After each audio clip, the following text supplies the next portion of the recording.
She destroyed my credit before I was old enough to use it. I have been reading stories here for about 6 months. Someone I work with mentioned this place almost in passing, said there was a thread where people shared how they had gotten through it, really gotten through it, and I kept meaning to look, and then one night I did, and I read until 2 in the morning. I want to add mine now because I think someone out there needs to hear it. I was 18 when I tried to move out. I had saved $1,100. I had a full-time job at a dental office. I had a friend, Maya, who was looking for someone to split a one-bedroom with. We found a place 2 miles from work, $750 a month, $400 each with utilities. I filled out the application on a Tuesday night at Maya's kitchen table, feeling like my life was finally starting. The denial came 3 days later. The property manager called me directly. She said my application had been flagged during the credit check. She said there were 4 credit cards listed under my social security number. 3 were maxed out. 1 had gone to collections. My credit score was 512. She said she was sorry, but they couldn't approve me. I didn't know what a credit score was. Not really. I was 18. I had never opened a credit card. I had never taken out a loan. I didn't understand how I could have a credit score at all, let alone a bad one. I asked her if she could tell me more. She read me the account names: department store cards, a furniture retailer, a general credit card, all opened within the last 2 years, all with a billing address in Raleigh, North Carolina I recognized immediately. My mother's house. I sat in my car in the parking lot of the dental office on my lunch break and stared at the windshield for a long time. Then I called the number on the first account the property manager had given me. The representative confirmed the card had been opened with my information. I asked when. She told me it had been opened 2 months after my 16th birthday. 2 months after my 16th birthday, I had been a child. I thought about every time my mother had asked for my social security card, for taxes, for a form she needed, for something at the school. I had handed it over without a second thought because she was my mother and I trusted her, and I did not know yet what she was capable of. I called her from that parking lot. She answered on the second ring. I told her what I found. There was a pause, and then she laughed. Not guilty, dismissive. She said I was being dramatic. She said she had been building my credit for me. I should be thanking her. I asked why the accounts were maxed and in collections. She said things had been tight. She said I owed her for 18 years. Her voice got louder. She said I was ungrateful. She said she had given up everything for me. I listened and waited for her to finish. Then I said I would handle it from here, and I hung up. Maya let me move into her place anyway. I slept on the pull-out couch and paid her $300 a month in cash since I couldn't be on the lease. I kept my things in 2 duffel bags in her closet. I used a shower caddy and kept my toiletries in a plastic bin I tucked under the coffee table at night. It was humiliating in the small ways that only matter when you're 18 and you thought you were finally free. But I was out, and I was not going back. I made lists. Every account, every balance, every creditor. I printed everything at the library and put it in a binder. Then I started reading. I learned that I could dispute the accounts. I learned that without a police report, the disputes would likely be denied. I learned that I could try to settle. I also learned that filing a report against my mother would blow up what was left of my family. My younger brother was still living with her. He was 15. If I went to the police, she would make herself the victim, and he would be caught in the middle of it. So I chose the harder path. I called each creditor. I explained that I had not opened the accounts. Most told me the same thing. Without a police report, they couldn't remove the debt. I could settle, but I would have to pay. $17,000. I was 18 years old, making $22,000 a year, and sleeping on a pull-out couch. I started with the smallest balance, $1,400, on a department store card.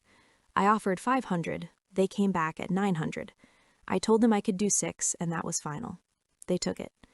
I worked every overtime shift the dental office offered. I ate rice, beans, and ramen, and whatever Maya had in the fridge that she didn't mind sharing. I did not go out. I did not buy anything that wasn't a necessity. Every dollar that wasn't rent or food went into that binder. It took me almost 2.5 years to settle all 4 accounts. My mother called during that time, never to apologize. She called when her car broke down. She called when her hours got cut. She called when she needed help with rent. Every single time she called, she needed something. I stopped answering. My brother called once when I was 19. He asked why I wasn't talking to Mom. I told him. He went quiet for a long time. Then he said he didn't want to get in the middle of it. I told him that was fine. But I also told him to check his credit. He promised he would. I was 21 when the last account settled. I was still on Maya's couch, but I had $1,100 in savings, which felt like a fortune after years of having nothing left over. My credit score had climbed to 618. I signed my first lease that fall, a studio in a complex that approved me on the spot. I stood in that empty room with its beige carpet and one window facing a parking lot and felt something release in my chest. The following spring, I enrolled at Wake Technical Community College, 9 credits a semester around my 30-hour work schedule. I took an intro accounting class and found I liked the structure of it. Numbers didn't lie. There were rules. If you followed the rules, you got the right answer.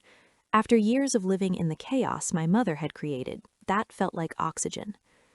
One of my professors, Dr. Milton, had spent 20 years in risk management at a regional bank before moving into teaching.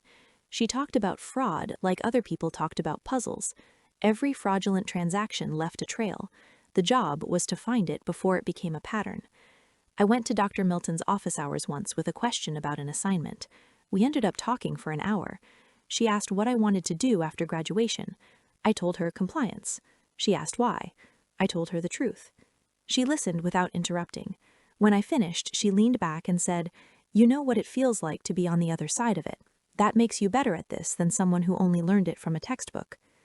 Dr. Milton referred me to a paid internship at a credit union in Raleigh, fraud detection. I applied, interviewed, and started the following Monday. I was good at it immediately. I caught things others missed, small inconsistencies, patterns that didn't add up. I flagged an account where an elderly woman had suddenly started making daily $500 cash withdrawals. My supervisor called her. Her grandson had been pressuring her for money. We froze the account and referred her to Adult Protective Services. My supervisor pulled me aside after that case closed and said I had good instincts. She told me they were building a financial crimes unit and asked if I wanted in. I said yes before she finished the sentence. I graduated from Wake Tech at 24, transferred to NC State, finished my bachelor's in business administration at 27 while working full-time.